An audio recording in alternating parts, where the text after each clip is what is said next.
Hello, and welcome to my channel, Reading Little Blue Books, out loud. This is a little blue book, and it happens to be Little Blue Book number 493, and it's titled New Discoveries in Science, and it was written by Hereward Carrington, PhD.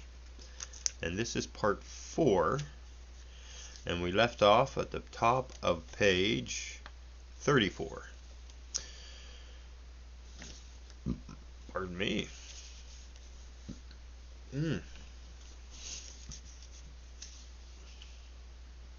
Alright, everybody. New chapter. What happens to aviators? Men are not naturally adapted to extremely high altitudes, like birds, and consequently, when they rise to great heights suddenly, all sorts of odd things take place. The intense cold numbs them. The low air pressure forces them to use an artificial supply of oxygen. They become dulled, numb, nervous, dizzy, blind, and sometimes unconscious. A detailed study of the changes which take place in the body and mind of the aviator has lately been undertaken, with interesting results. In its normal state, the blood contains about 5 million red corpuscles per cubic millimeter. At great heights, this number is largely increased, that is, hyperglobia is produced, becoming more pronounced as the elevation attained becomes higher. The number of the white corpuscles is not augmented. Respiratory changes are most marked. As the tension of oxygen diminishes, the oxygen is more perfectly utilized. But at very great altitudes, the compensation is insufficient, and asphyxiation then commences. Muscular forces diminishes and work at great heights rapidly produces fatigue. At still greater heights, torpor renders work impossible. T-O-R-P-O-R, torpor. And the slightest effort becomes very painful. The sense of hearing is greatly modified. Little clicking sounds are often heard in the ears, often noted in the act of swallowing. Visual keenness seems, on the other hand, to be increased. The general sensitiveness diminishes. In the recent expedition which attempted the ascent of Mount Everest, these psychological changes were carefully studied. In every case, it was found that the oxygen content of the arterial blood was lower than at sea level and in equilibrium with the oxygen content of the lung air. Arterial blood is from 95 to 100% saturated with oxygen at sea level, but at 14,000 feet, where the barometric pressure is 460 instead of 760, which is the normal sea level reading, the blood is then 80 to 90% saturated. These various effects, coupled with the rapid motion, the roar of the motors, etc., produce in most persons what is known as aeroplane or balloon sickness, identical in character with mountain sickness. It is attended by difficult breathing, loss of appetite, nausea, loss of muscular energy, acceleration of the pulse, venous congestion of the face, headache, drowsiness, etc. Many persons who have taken an aeroplane trip for the first time, anticipating a more pleasure excursion, have discovered these various symptoms in themselves to their cost. But it is rather late then to get out and walk. Modern improvements in aeroplane construction, however, have largely evaporated many of these more serious discomforts, and of course, in ordinary passenger flights, such great altitudes as those here mentioned are not attained. But the changes which take place within man's body on remaining these great heights are extremely interesting from the medical and physiological point of view.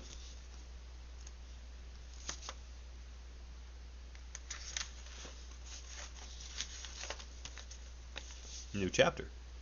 What are comets? The discovery of a new comet is always of considerable interest to the scientific world. Professor Bode of Hamburg has just announced that he has discovered a new comet in the constellation Cygnus. This comet is too faint to be seen without a telescope, but is rapidly increasing in brightness and has increased since its discovery from magnitude 115 to magnitude 9. It must therefore be rapidly approaching our solar system at great speed. This question of the velocity of comets is very remarkable, some of them reaching the inconceivable speed of 1,000,000 miles an hour. Some of them are seen but once in several hundred years, but modern astronomical science is so perfect that it is possible to predict the precise day and hour of a comet's return several hundred years hence.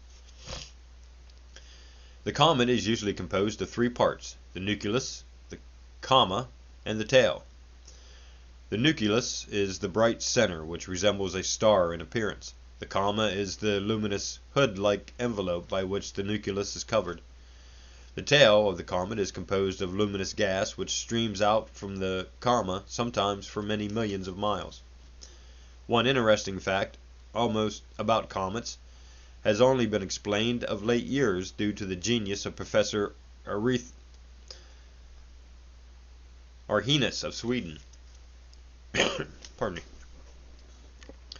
It had long been mentioned that the tail of a comet invariably turned away from the sun. That is to say, as the comet travels across the heavens, the tail turns so that it always streams away from the direction of our central luminary.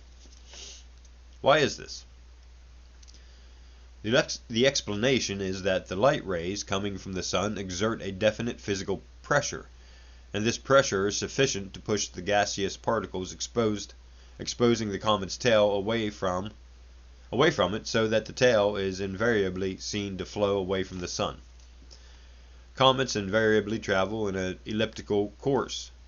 They come from the vast depths of space, approach our sun, traveling with greater and greater speed as they do so, then turn tail, in two senses, and retreat again into the vast depths whence they had emerged.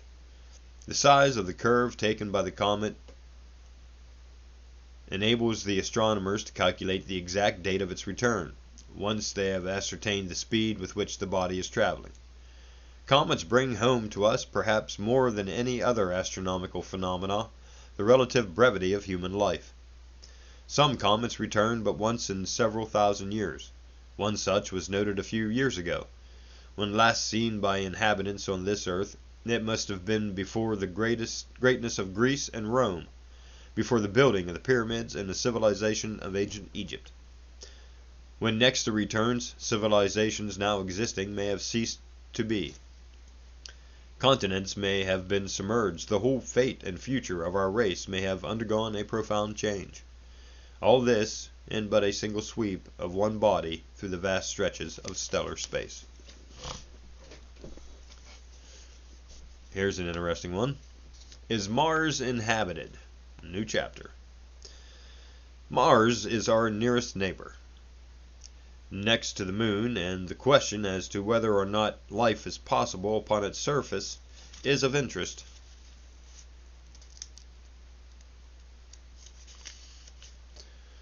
To us, because, with the advent of wireless telegraphy, it is possible that communication with beings upon the planet might be someday established, provided they exist.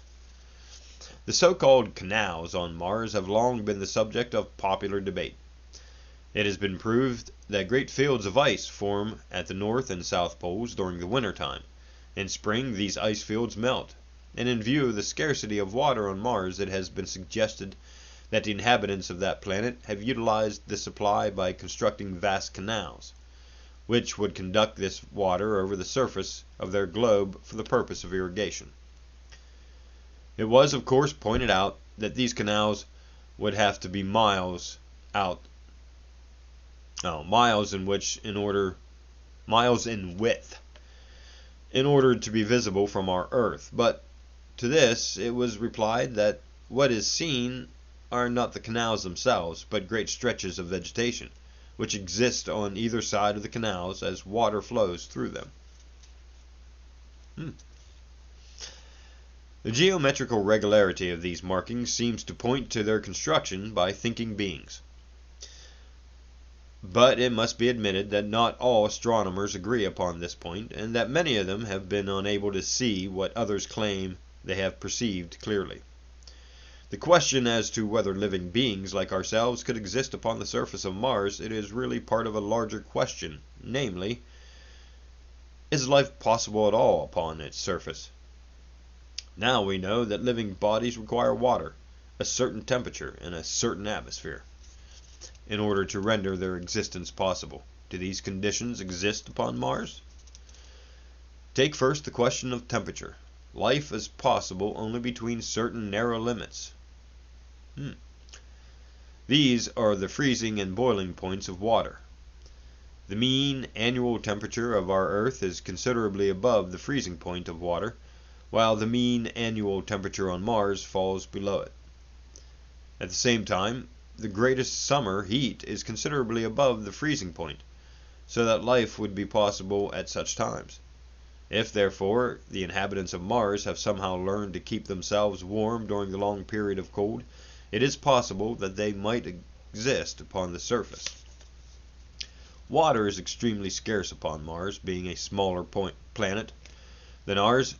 It has dried up more completely. Our own Earth is gradually losing its water supply, and in time will lose it completely. It is because of this fact that water is so scarce that the canals have been built, provided they are such. The surface of Mars is covered with vast stretches of sandy desert, which give to this planet its characteristic red glow. It is possible, therefore, that with due economy, the amount of water on Mars might be sufficient to sustain life.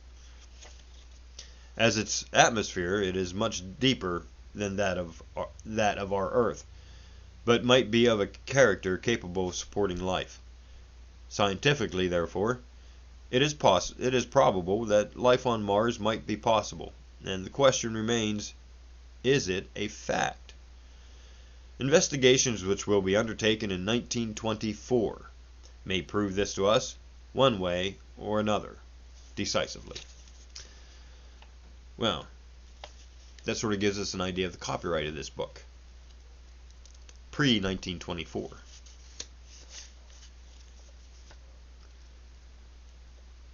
New chapter. Where days begin.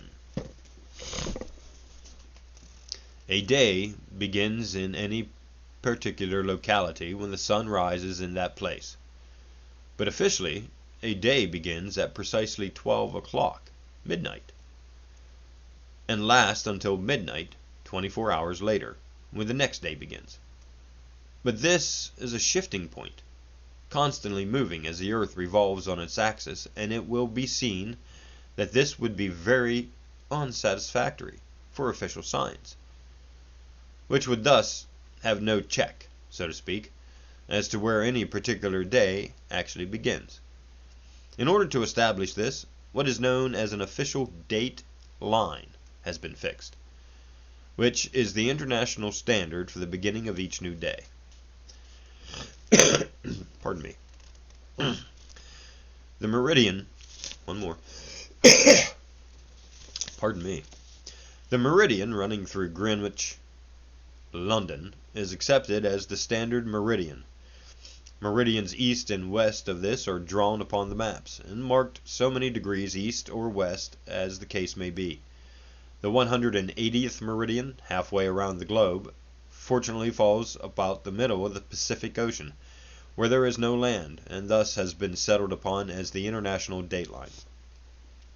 This line is slightly bent in two places. In the southern hemisphere, so to include certain small islands close to New Zealand so that they may have the same time, and in the northern hemisphere it is bent first to the left and then to the right. The former to include certain small islands adjacent to Alaska, and the latter to permit the inclusion of all the mainland of Siberia. This may be seen by referring to any map or globe of the world. While a day at any particular place is 24 hours long, Each day lasts on Earth at least 28 hours. Any given day, say Christmas, is first counted as that day just went out of the dateline. An hour later, Christmas begins 15 degrees west of that line. 2 hours later, it begins 30 degrees west of it, and so on round the globe.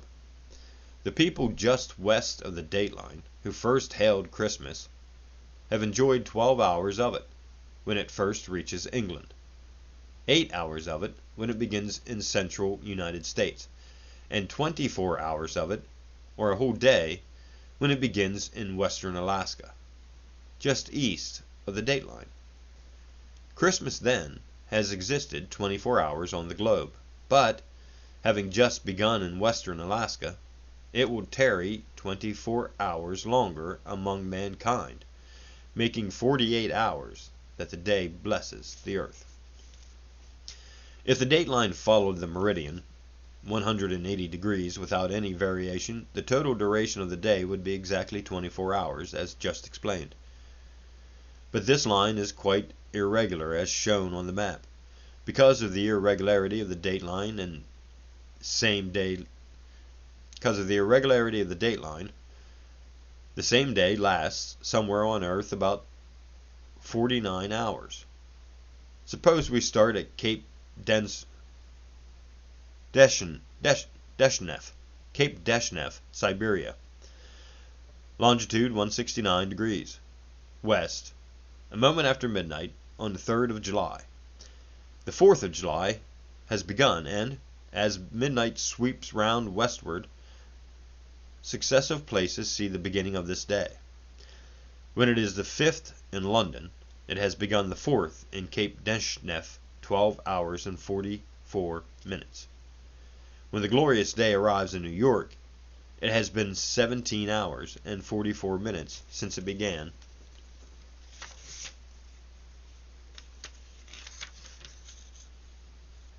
At Cape Deshnev.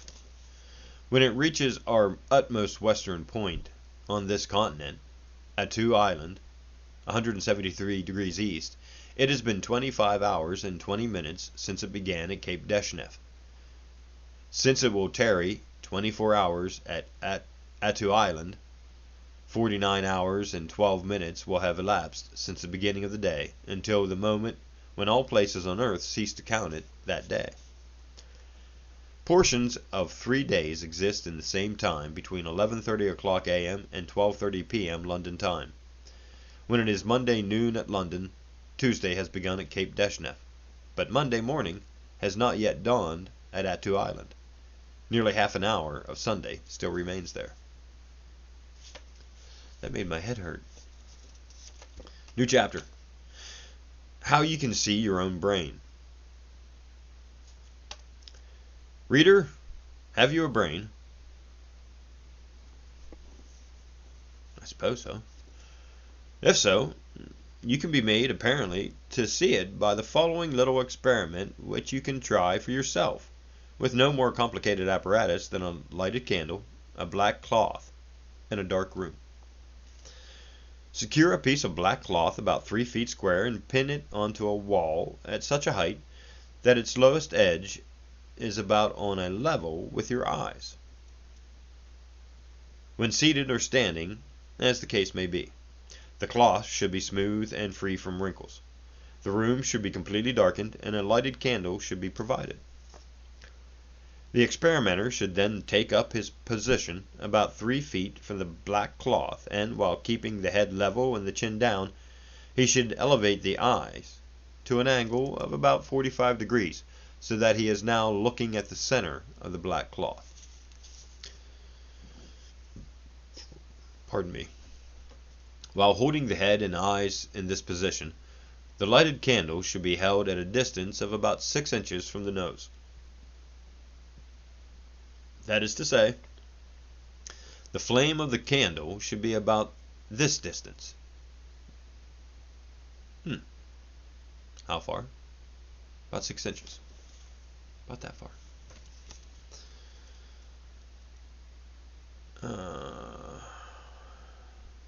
The candle is now moved slowly across the face from side to side at a speed of about 2 seconds for each movement. The length of the sweep should be about 8 inches. Care should be taken during this process that you do not blow on the candle flame, as it should be kept as evenly lighted as possible.